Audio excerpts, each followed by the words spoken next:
رسولوں کے اعمال اس کا 23واں باب جو 35 آیات پر مشتمل ہے۔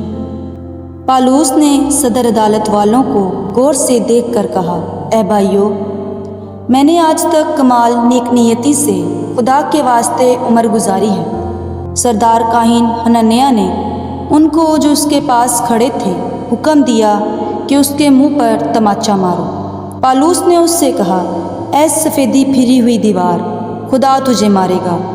تو شریعت کے موافق میرا انصاف کرنے کو بیٹھا ہے، اور کیا شریعت کے برخلاف مجھے مارنے کا حکم دیتا ہے؟ جو پاس کھڑے تھے انہوں نے کہا، کیا تو خدا کے سردار کاہن کو برا کہتا ہے؟ پالوس نے کہا، اے بھائیو، مجھے معلوم نہ تھا کہ یہ سردار کاہن ہے، کیونکہ لکھا ہے کہ اپنی قوم کے سردار کو برا نہ کہہ۔ جب پالوس نے یہ معلوم کیا کہ بعض صدوقی ہیں اور بعض فریسی، تو عدالت میں پکار کر کہا کہ اے بھائیو، میں فریسی اور فریسیوں کی اولاد ہوں۔ مردوں کی امید اور قیامت کے بارے میں مجھ پر مقدمہ ہو رہا ہے۔ جب اس نے یہ کہا تو فریسیوں اور صدوقیوں میں تکرار ہوئی اور حاضرین میں پھوٹ پڑ گئی، کیونکہ صدوقی تو کہتے ہیں کہ نہ قیامت ہوگی، نہ کوئی فرشتہ ہے، نہ روح، مگر فریسی دونوں کو اقرار کرتے ہیں۔ بس بڑا شور ہوا اور فریسیوں کے فرقہ کے بعض فقیہ اٹھے اور یوں کہہ کر جھگڑنے لگے کہ ہم اس آدمی میں کچھ برائی نہیں پاتے، اور اگر کسی روح یا فرشتہ نے اس سے کلام کیا ہو تو پھر کیا۔ اور جب بڑی تکرار ہوئی تو پلٹن کے سردار نے اس خوف سے کہ مبادا پالوس کے ٹکڑے کر دیے جائیں، فوج کو حکم دیا کہ اتر کر اسے ان میں سے زبردستی نکالو اور قلعہ میں لے آؤ۔ اسی رات خداوند اس کے پاس آ کھڑا ہوا اور کہا، خاطر جمع رکھ کہ جیسے تو نے میری بابت یروشلم میں گواہی دی ہے، ویسے ہی تجھے روما میں بھی گواہی دینا ہوگا۔ جب دن ہوا تو یہودیوں نے ایکا کر کے اور لعنت کی قسم کھا کر کہا کہ جب تک ہم پالوس کو قتل نہ کر لیں، نہ کچھ کھائیں گے نہ پئیں گے۔ اور جنہوں نے آپس میں یہ سازش کی وہ 40 سے زیادہ تھے۔ بس انہوں نے سردار کاہنوں اور بزرگوں کے پاس جا کر کہا کہ ہم نے سخت لعنت کی قسم کھائی ہے کہ جب تک پالوس کو قتل نہ کر لیں کچھ نہ چکھیں گے۔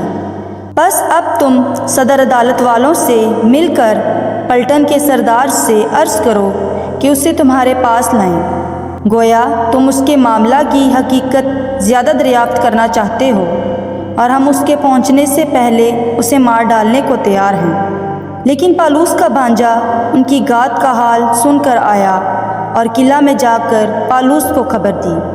پالوس نے صوبیداروں میں سے ایک کو بلا کر کہا، اس جوان کو پلٹن کے سردار کے پاس لے جا، یہ اس سے کچھ کہنا چاہتا ہے۔ بس اس نے اس کو پلٹن کے سردار کے پاس لے جا کر کہا کہ پالوس قیدی نے مجھے بلا کر درخواست کی کہ اس جوان کو تیرے پاس لاؤں کہ تجھ سے کچھ کہنا چاہتا ہے۔ پلٹن کے سردار نے اس کا ہاتھ پکڑ کر اور الگ جا کر پوچھا کہ مجھ سے کیا کہنا چاہتا ہے؟ اس نے کہا، یہودیوں نے ایکا کیا ہے کہ تجھ سے درخواست کریں کہ کل پالوس کو صدر عدالت میں لائیں، گویا تو اس کے حال کی اور بھی تحقیقات کرنا چاہتا ہے۔ لیکن تو ان کی نہ ماننا، کیونکہ ان میں 40 شخص سے زیادہ اس کی گات میں ہیں، جنہوں نے لعنت کی قسم کھائی ہے کہ جب تک اسے مار نہ ڈالیں نہ کھائیں گے نہ پئیں گے، اور اب وہ تیار ہیں، صرف تیرے وعدے کا انتظار ہے۔ بس سردار نے جوان کو یہ حکم دے کر رخصت کیا کہ کسی سے نہ کہنا کہ تو نے مجھ پر یہ ظاہر کیا، اور 2 صوبیداروں کو پاس بلا کر کہا کہ 200 سپاہی اور 70 سوار اور 200 نیزہ بردار پہر رات کے کیسریا جانے کو تیار کر رکھنا، اور حکم دیا کہ پالوس کی سواری کے لیے جانوروں کو بھی حاضر کریں تاکہ اسے فیلکس حاکم کے پاس صحیح سلامت پہنچا دے۔ اور اس مضمون کا خط لکھا، کیلودیوس لوسیاس کا فیلکس بہادر حاکم کو سلام۔ اس شخص کو یہودیوں نے پکڑ کر مار ڈالنا چاہا، مگر جب مجھے معلوم ہوا کہ یہ رومی ہیں تو فوج سمیت چڑھ گیا اور چھڑا لایا، اور اس بات کی دریافت کرنے کا ارادہ کر کے کہ وہ کس سبب سے اس پر نالش کرتے ہیں، اسے ان کی صدر عدالت میں لے گیا اور معلوم ہوا کہ وہ اپنی شریعت کے مسئلوں کی بابت اس پر نالش کرتے ہیں، لیکن اس پر کوئی ایسا الزام نہیں لگایا گیا کہ قتل یا قید کے لائق ہو۔ اور جب مجھے اطلاع ہوئی کہ اس شخص کے برخلاف سازش ہونے والی ہے تو میں نے اسے فوراً تیرے پاس بھیج دیا ہے اور اس کے مدعیوں کو بھی حکم دے دیا ہے کہ تیرے پاس اس پر دعویٰ کریں۔ پس سپاہیوں نے حکم کے موافق پالوس کو لے کر راتوں رات اینتی پطرس میں پہنچا دیا اور دوسرے دن سواروں کو اس کے ساتھ جانے کے لیے چھوڑ کر آپ قلعہ کو پھرے۔ انہوں نے کیسریا میں پہنچ کر حاکم کو خط دے دیا اور پالوس کو بھی اس کے آگے حاضر کیا۔ اس نے خط پڑھ کر پوچھا کہ یہ کس صوبہ کا ہے، اور یہ معلوم کر کے کہ کلکیا کا ہے اس سے کہا کہ جب تیرے مدعی بھی حاضر ہوں گے تو میں تیرا مقدمہ کروں گا، اور اسے ہیرودیس کے قلعہ میں قید رکھنے کا حکم دیا۔ آمین۔